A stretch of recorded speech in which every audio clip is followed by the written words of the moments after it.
Hello everyone, this is Shivangi. Welcome to ship classes. इस video में हम डिस्कस करने वाले हैं degrees of elasticity of demand. तो चलिए स्टार्ट करते हैं। तो 5 तरीके की आपकी प्राइस इलास्टिसिटी ऑफ डिमांड होती हैं। ठीक है, प्राइस इलास्टिसिटी ऑफ डिमांड होती हैं।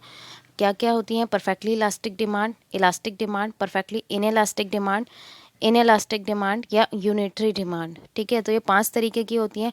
तो एक एक को हम समझेंगे डायग्राम के थ्रू। तो पहले हम बात करते हैं परफेक्टली इलास्टिक डिमांड।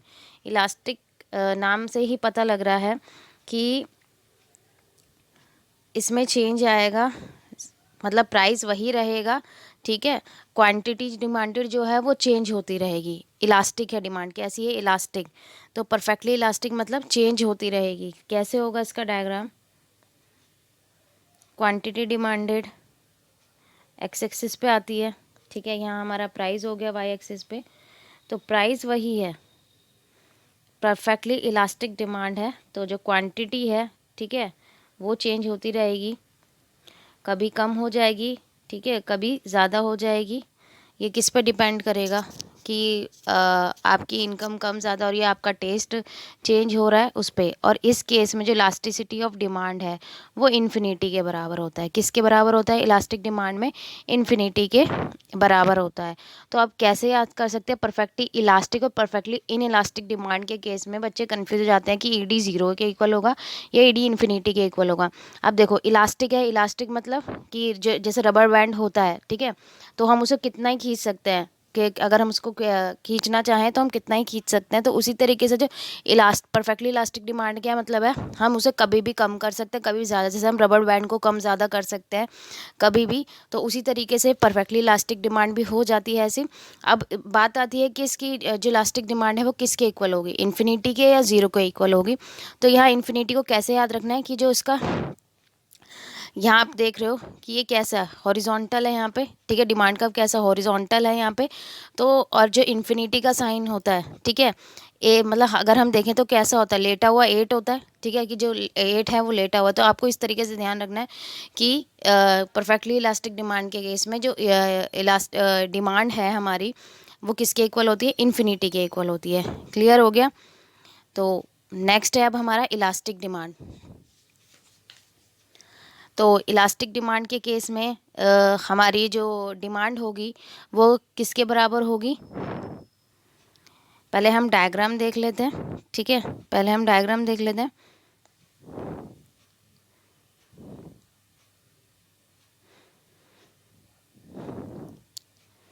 तो यहाँ पे जो ईडी होता है वो ग्रेटर देन क्या होता है? 1। ठीक है, कि प्राइस में चेंज आने से डिमांड में ज़्यादा चेंज आता है। प्राइस में तो ज़रा सा चेंज आया, मान लीजिए पहले प्राइस पी था तो क्वांटिटी आप क्यू डिमांड कर रहे थे। ठीक है, अब प्राइस क्या हो गया? पी से P1 हो गया। मीन्स जो प्राइस है वो डाउन हो गया है। तो आपने जो उसकी क्वांटिटी थी वो इंक्रीज़ कर दी है। क्या कर दिया है? इंक्रीज़।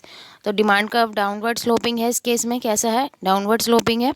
तो इलास्टिक डिमांड के केस में क्या है? हमारी जो डिमांड है वो ग्रेटर देन 1 होती है कि प्राइस में ज़रा सा चेंज आने की वजह से हमारी जो क्वान्टिटी है वो, अब प्राइस अगर इंक्रीज़ होगा, ठीक है, प्राइस अगर इंक्रीज़ हो रहा है तो उस केस में भी क्वांटिटी पे ज़्यादा इफेक्ट पड़ेगा, क्वांटिटी डिमांडेड पे।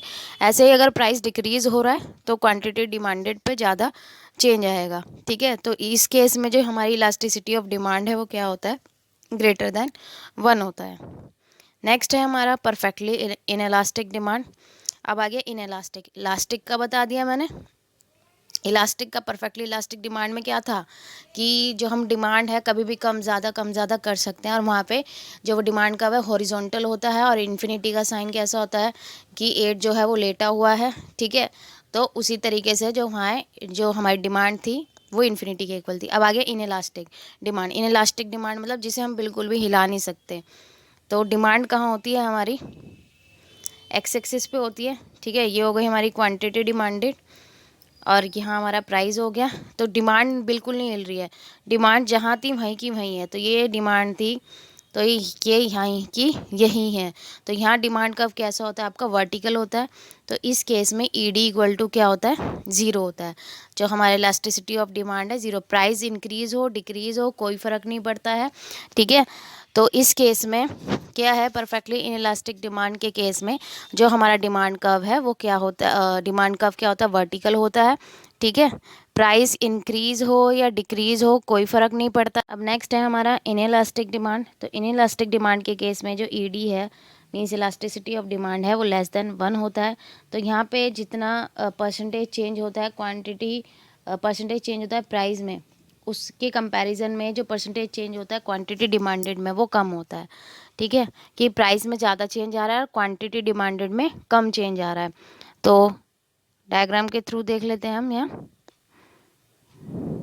यहाँ आपका क्वांटिटी डिमांडेड हो गया, ये प्राइस हो गया। पहले हमारा प्राइस पी था, ठीक है, हम क्यू डिमांड कर रहे थे। अब प्राइस क्या हुआ, पी से P1 हो गया। तो इस केस में प्राइस में ज़्यादा चेंज आया है, ठीक है, और क्वांटिटी में कम चेंज आया है। प्राइस डिक्रीज तो हुआ है लेकिन क्वांटिटी उस हिसाब से इंक्रीज नहीं हुई जिस हिसाब से प्राइस डिक्रीज हुआ है। तो इनइलास्टिक के केस में क्या होता है, खाली इनइलास्टिक, परफेक्टली इनइलास्टिक में क्या था, ईडी इक्वल टू 0 था। प्राइस चाहे कम हो ज़्यादा हो, आप क्वांटिटी उतनी ही डिमांड करेंगे जितनी पहले कर रहे थे। खाली इनइलास्टिक लिखा है तो ईडी लेस देन 1 होगा, डिमांड में आपके ज़्यादा चेंज नहीं आएगा एज़ कम्पेयर टू प्राइस। ठीक है,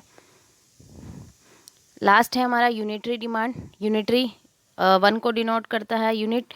तो ई डी इक्वल टू यहाँ क्या होता है, 1 होता है, ई डी इक्वल टू 1। तो इस केस में हमारा जो डिमांड कर्व है वो कैसा होता है, रेक्टेंगुलर हाइपरबोला। कई बार ये भी एग्जाम में पूछ लिया जाता है कि रेक्टेंगुलर हाइपरबोला के केस में जो इलास्टिसिटी ऑफ डिमांड है वो क्या होती है। तो या तो आपको ऐसे नाम दे देंगे, यूनिटरी डिमांड, परफेक्टली इलास्टिक, या फिर ऐसे दे देंगे ED equal to 1, ED equal to infinity, इस तरीके से दे देंगे। तो इस केस में क्या होता है, जब परसेंटेज चेंज क्वांटिटी डिमांडेड किसके बराबर होती है, जितने प्राइस में चेंज आता है, मतलब प्राइस में और क्वांटिटी में बराबर मात्रा में चेंज आया है, बराबर, ठीक है, बराबर उसमें चेंज आ रहा है। तो आप देख सकते हैं P से P1 था, फिर Q से Q1 हो गया। तो इस केस में जो हमारा डिमांड कर्व होता है वो कैसा होता है, रेक्टेंगुलर हाइपरबोला। ठीक है, ये यहाँ थोड़ा टच करेगा, दोबारा ड्रॉ कर लेते हैं एक बार। किस तरीके से होगा, पहले प्राइस P था तो हम क्वांटिटी Q डिमांड कर रहे थे, ठीक है, फिर प्राइस क्या हो गया, P से P1 हो गया। तो यहाँ पे जो जितना प्राइस में, जितना परसेंटेज चेंज प्राइस में आ रहा है उसके हिसाब से ही क्वांटिटी में चेंज। तो यहाँ percentage change in quantity demanded बराबर होता है परसेंटेज चेंज इन प्राइस के। ठीक है, तो इस केस में जो हमारा ईडी होता है वो इक्वल टू 1 होता है। अब आपको पांचों जो डिग्रीज हैं इलास्टिसिटीज़ की, अब आपको आई होप हमेशा के लिए याद रहे। आगे आने वाले जितने भी आप एग्ज़ाम देने वाले हैं इकोनॉमिक्स से रिलेटेड, वहाँ पे इलास्टिसिटी इंपॉर्टेंट है, चाहे पीजीटी की तैयारी कर रहे हैं, यूजीसी नेट की तैयारी कर रहे हैं। तो ये जो छोटे छोटे टॉपिक हैं ये बहुत इंपॉर्टेंट होते हैं, इन्हीं में से क्वेश्चन कई बार पूछ लिए जाते हैं और हम इन्हें ही छोड़ के चले जाते हैं। बड़े बड़े मॉडल्स हम पढ़ लेंगे, थ्योरीज पढ़ के चले जाएंगे, लेकिन जो ये छोटी छोटी चीज़ें हैं ये पढ़ना हम लोग भूल जाते हैं। लेकिन हमको ये जो बेसिक चीज़ें हैं ये पहले क्लियर होनी चाहिए। तो अब आपको ध्यान रखना है कि परफेक्टली इलास्टिक है डिमांड तो किसके बराबर होगा, इन्फिनिटी के। इनइलास्टिक है तो 0, ठीक है। हाईली इलास्टिक है या खाली इलास्टिक बोले तो ग्रेटर देन 1, ठीक है। इनइलास्टिक है या लेस इलास्टिक है तो लेस देन 1। यूनिटरी है तो इक्वल टू 1। क्लियर हुआ, आई होप अब आपको ये जो डिग्रीज हैं वो क्लियर हो गई होंगी। अगर वीडियो अच्छी लगी हो तो like it, share it and subscribe my channel. Thank you.